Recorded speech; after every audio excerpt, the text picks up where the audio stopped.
Delivery के बाद body तुरंत नॉर्मल नहीं होती और ऑनेस्टली फर्स्ट 40 डेज़ तो सबसे ज़्यादा इम्पॉर्टेंट होता है। कोई भी सही गाइड नहीं देता है फर्स्ट 40 डेज़ में क्या करना है। हाय, मैं अर्चना और एक नर्स भी हूँ और एक मॉम भी। तो मैं इस वीडियो में आपको वो बताऊँगी जो फर्स्ट 40 डेज़ में आपको पता होना ही चाहिए। जब मेरी डिलीवरी हुई थी ना, तो मुझे लगा था कि 10-15 दिन में तो मैं बिल्कुल नॉर्मल हो जाऊँगी, पर ऐसा तो होता ही नहीं है। 10-15 दिन नहीं, कितने महीने लग जाते हैं, इवन तो साल भी लग जाता है।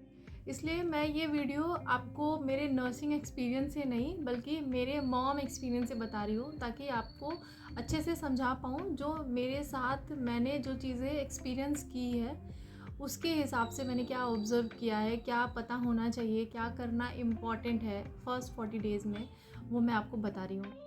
सबसे पहले और सबसे इम्पॉर्टेंट है रेस्ट करना। देखो, 9 मंथ तक बेबी को हमारी बॉडी कैरी की होती है और डिलीवरी एक बड़ा प्रोसीजर होता है, तो इसको हील होने के लिए भी थोड़ा टाइम तो लगता ही है। तो इसलिए ट्राई करो जब बेबी सोए तो आप भी रेस्ट करो। कहना थोड़ा इजी है पर एक्चुअली हो नहीं पाता है। पर फिर भी मैं मेरे एक्सपीरियंस से कहूँगी कि एक चीज़ है कि आपको उस टाइम पे ना लोगों के बारे में नहीं, अपने बारे में सोचना है कि आपको कब रेस्ट करना है। आप डिसाइड करो और आप रेस्ट करो। जब आपका बेबी सो रहा है ना, उस टाइम पे आप सारे काम छोड़ दो, आप रेस्ट करो और अननेसेसरी विजिटर्स को अवॉइड करो। ज़्यादा लोगों से मिलना जुलना, ज़्यादा लोगों का आना, ये सब अवॉइड करो, तभी आप रेस्ट कर पाओगे। और हाँ, खुद को सुपर वुमन मत समझो, उतना करने की ज़रूरत नहीं है। जितना हो सकता है अपने ऊपर ध्यान दो और रेस्ट करो। हील होने में थोड़ा टाइम लगता है, रेस्ट बहुत इम्पॉर्टेंट है। अब बात करते हैं डाइट की। डिलीवरी के बाद बॉडी को बहुत ज़्यादा न्यूट्रिशन की ज़रूरत पड़ती है, क्योंकि आपका बेबी भी फीड कर रहा होता है। आप ब्रेस्ट मिल्क करा रहे हो, दे रहे होते हो अपने बेबी को, तो आपको ज़्यादा न्यूट्रिशन की ज़रूरत पड़ती है।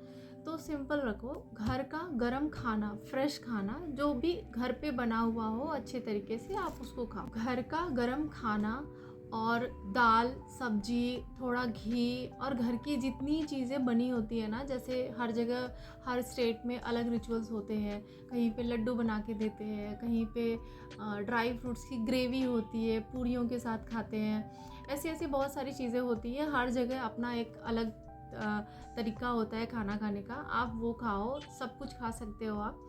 गरम अच्छा खाना खाओ और सबसे इम्पॉर्टेंट चीज़, पानी बहुत ज़्यादा पीना। हाइड्रेशन पे सबसे ज़्यादा ध्यान रखना है आपको। और आपको अवॉइड क्या करना है, एक तो बहुत ज़्यादा ऑयली खाना, ज़्यादा मिर्ची मसाला जो आपको एसिडिटी करे वो, और बाहर का फूड, बाहर मतलब आपको जंक फूड्स वगैरह बिल्कुल अवॉइड करना है। अगर बहुत कुछ खाने का मन भी है तो कहीं साफ़ सुथरी जगह से, अच्छे तरीके से बना हुआ, थोड़ा ट्रस्टेड जगह से। ऐसे तो आप किसी चीज़ पे भरोसा नहीं कर सकते, पर फिर भी कोई अच्छी जगह का ही खाना खाओ, साफ़ सुथरी जगह से हो। और एक तो आपको वेट लॉस करने के चक्कर में बिल्कुल नहीं पड़ना है। और देखो, सबकी बॉडी ना अलग होती है, तो बहुत ज़्यादा इस चक्कर में नहीं पड़ना है कि उसने जो किया है वही मुझे करना है, या वो लोग जो बोल रहे हैं वही करें। आपको जो सूट कर रहा है आप उसके हिसाब से खाओ और वही फॉलो करो।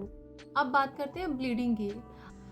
ब्लीडिंग वो चीज़ है जिससे ऑलमोस्ट हर मॉम डर जाती है कि ब्लीडिंग कितने दिन तक होगा, कब तक चलेगा, हैवी ब्लीडिंग होगा, क्या होगा, पता नहीं कैसे मैनेज करेंगे।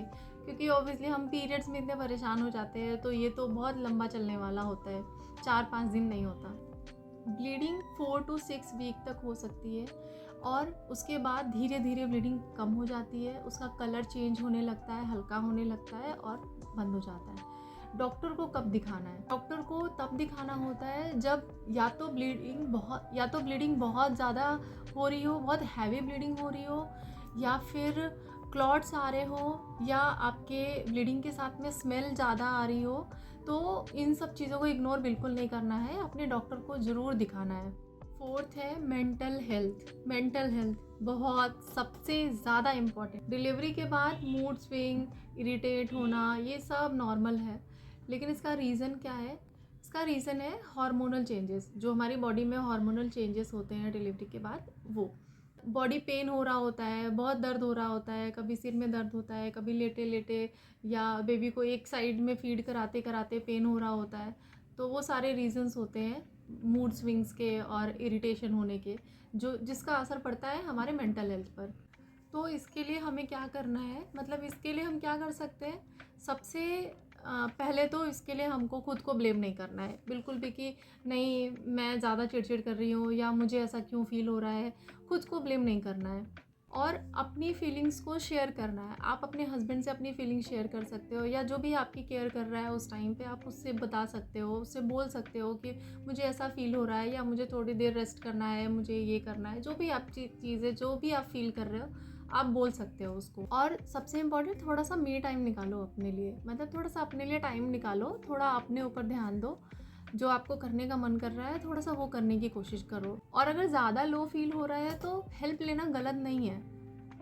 ओके, सबसे लास्ट पर सबसे important, family support. New mom को सबसे ज़्यादा ज़रूरत होती है सपोर्ट की, जजमेंट की नहीं। तो ऐसे में फैमिली को क्या करना है, क्योंकि आप कुछ नहीं कर सकते इसमें फैमिली सपोर्ट के लिए। आप बोल सकते हैं कि देखो, फैमिली सपोर्ट का सीधा असर पड़ता है आपकी मेंटल हेल्थ पर। तो ये दोनों चीज़ें कनेक्टेड है एक दूसरे से। तो फैमिली वालों को क्या करना है यहाँ पे, पहली चीज़ तो जो मॉम है उसको रेस्ट करने दो, जितना हो सके उसको रेस्ट करने दो। और हो सके तो इमोशनल सपोर्ट दो, क्योंकि इमोशनल सपोर्ट की सबसे ज़्यादा ज़रूरत होती है। बहुत सारे चेंजेस हुए होते हैं एक वुमेन के अंदर जब उसकी डिलीवरी हुई होती है। तो फर्स्ट 40 डेज़ बिल्कुल सही होना, बिल्कुल परफेक्ट होना ज़रूरी नहीं है। आप और आपका बेबी सेफ़ है, स्वस्थ है, वो ज़्यादा इम्पॉर्टेंट है। और अगर आप मॉम हो या बनने वाली हो तो याद रखो, ये सिर्फ़ एक फ़ेज़ है और ये ज़रूर अच्छे से निकल जाएगा। और अगर मेरी वीडियो आपको अच्छी लगी हो तो प्लीज़ लाइक शेयर ज़रूर करना।